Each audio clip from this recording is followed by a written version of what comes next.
Today in the wood yard, we're going to be delivering campfire wood. Here we go.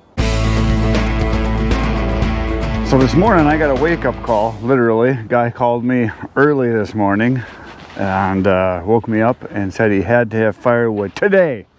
They're having a party tonight and he's out of wood. So he wants pine. He said it's outside for a fire pit. I want pine. He says I want the snap, the crackle, the pop, the smell. I want the easy burning stuff, which is great because I got lots of pine and I want to sell it. And I usually sell a lot of it for campfire wood, which is kind of the intent.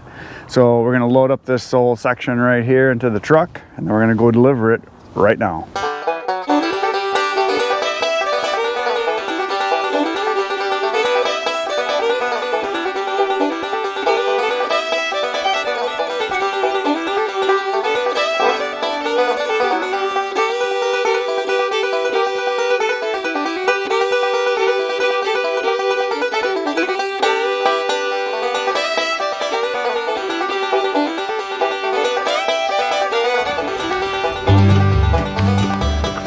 There it is, a beautiful load of wood. I put some extra stuff in because when I was undoing it, some of the other pile came down onto it, so I just kept heaping it on, which is no big deal.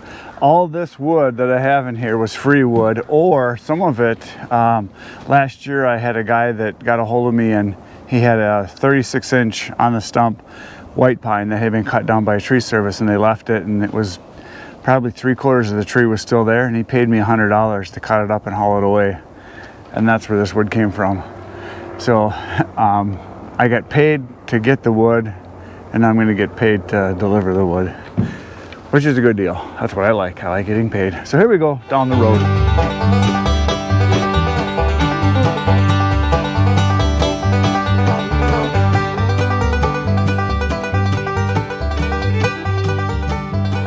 I am back in the wood yard after the quick delivery this morning, and I am going to work on getting this wood stacked today. So I'm going to clean this out, put some pallets down, and start the stacking. That's what's happening. You know, some days are just fantastic. Today's one of those days. Every day outside, I believe, is a beautiful day. Every day. Even if it's raining, it's still beautiful because it's good to be outside. But today is spectacular. It's like 55 degrees, very slight breeze, sun is shining, birds are singing. It's just as great to be outside, and to work in these conditions it's just fantastic. I feel sorry for people down south in the summer when it's 110 with 190% humidity. It's got to be miserable. I hate that kind of weather.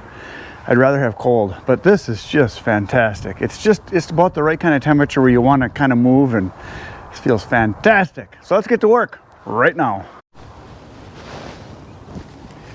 Okay, here is the setup for this. I just moved some of these, just a few of the sticks that were here in the way off to the side so that I can then put a pallet down right here.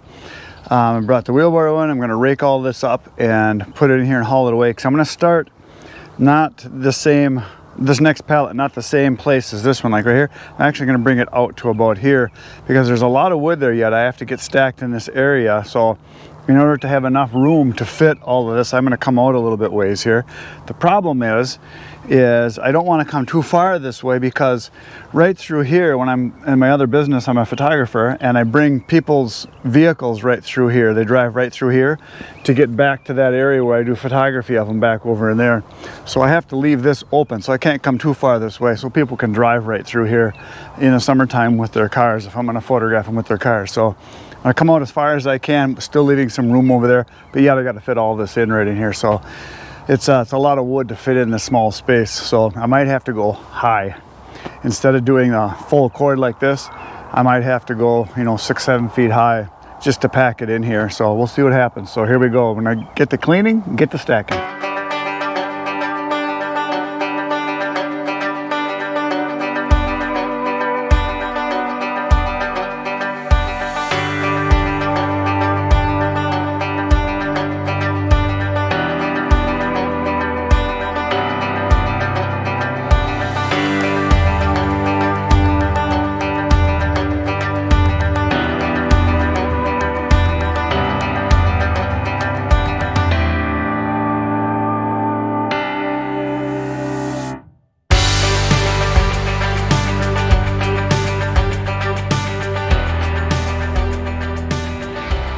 I've been stacking quite merrily in the beautiful sunshine today, and there's a few things that I should mention as I'm going that you might not see in the video. First thing is that when I come across chunks, I just throw them off to the side, because then I'll wheel those back into the cookie pile.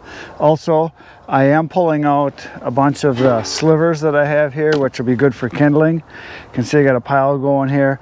I take just the good ones. I don't throw all the stuff in there, because there's a lot of stuff that's all busted up and short and odd size, like, you know, stuff like this. I'm not going to throw that in there, but I am separating it. And in the past, I give it away generally. When I get a customer that will order anywhere from 6 to 8 full cords, I give them a couple bundles of kindling.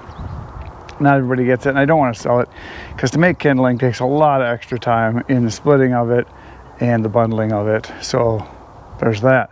Also, I wanted to show you this.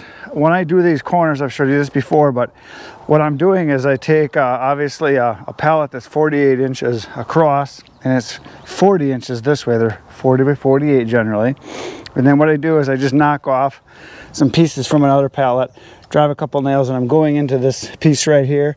And then there's another one down in there too. I'm just nailing it so it's solid there. And then on the other side, as you can see, I just have it nailed there and there for the braces. You know, it's nothing spectacular, but it's plenty solid. And what I'm doing is I'm taking some of these odd pellets, and that's what I'm using for the either ends or in the middles here. So when you're on the bottom, you always want to have, or I do anyway, I want to have the 48 incher this way, so I know that I've got enough to do 3 rows. And I did measure from that end with the tape measure down to here to 8 feet, which is the 96 inches right here. And generally, if you put your pallets right up tight together, this middle piece right here, you can then nail onto this this next section here. And what I'm doing is I'm using this one right here. You can see is a 38 by 38 pallet, so it's odd size one. It's not a standard 40 by 48, and that's all I need really for a separator. So you can see there's space there and there's space there, but it's okay if it hangs off. All it's got to do is just kind of brace it. Now when I'm going to be stacking this, what's going to be important is that I put some pieces on the back side. So I'm going to need to take a bunch of pieces and put them across here to basically create a wedge here to hold this up solid. So when I start stacking against this, it doesn't pry this out. Because I only have like 3 nails in there, just 4 nails, whatever, holding that down. So those are some of the things that I've found out as I'm doing this method, but I really like it. It's going to be so nice to be able to just grab a full cord or a third of a cord or 2/3 and just throw it and go without having to, you know, remeasure or refigure out what I've got. So doing them like this is going to work out really well. And then I'll continue right here. I'll do another full cord going that way. Same as over here. Now here's an example of how I piled up a bunch of wood right here on this pallet to hold this one. And it's not perfectly vertical, because I should have actually gone another section and got it tighter and pushed out. But a little bit of play either way is no big deal. It ends up that it works out fine. And I am stacking these more than 48 inches. I'm generally at about 50 to 52 inches across the top. That's what I usually stack them at.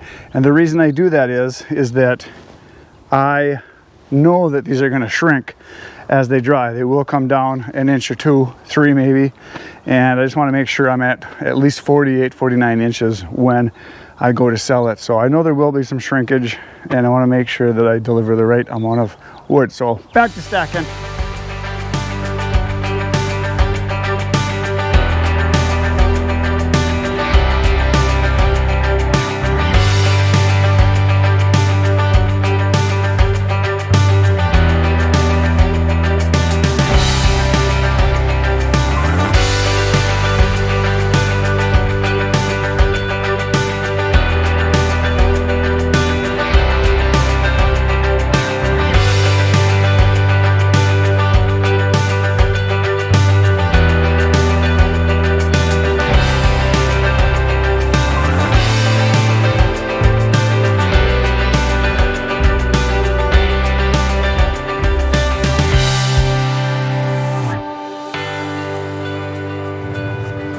There it is, another full cord stacked. And so that's 2, and there's probably another at least 1.5, maybe. I don't think there's quite 2 more full cords here, but it's going to be a bunch. Yeah, maybe there might be two actually. It goes all the way around there. So I put another pallet down right here, and I'm going to put an end on it right about here. And we're going to go that direction with all this stuff because I want to kind of keep it behind this spruce tree that's right here. So I'll probably go that way, a full cord right to the tree, and then this one will run all the way out to where the gravel drive is, out over this way. Walk over here so you can see. So I'll go all the way with that row right there, all the way out to here. So I'll just keep going. So I probably got room for another 2 full cords, I think, right there, and then for sure another full cord probably about out to here, and then maybe even some stuff right in this area, and then that'll leave me room where I can start here. And then all of this wood, when I get this cut and split, is going to go right in this section right here, right through here, and then kind of out right where it's sitting. I'll fill all this right up. So beautiful day today. Too bad you couldn't be here. You're all welcome to come, you know. Anytime you want to stop in, just bring some gloves and I will buy you all the water you can drink. That's it for today, folks. Thanks for being here. Appreciate it. Come back next time. It'll be fun. That'll be tomorrow because I'm here every day, and you should be here every day too. So between now and then, get outside, get cutting. Good night, Irene.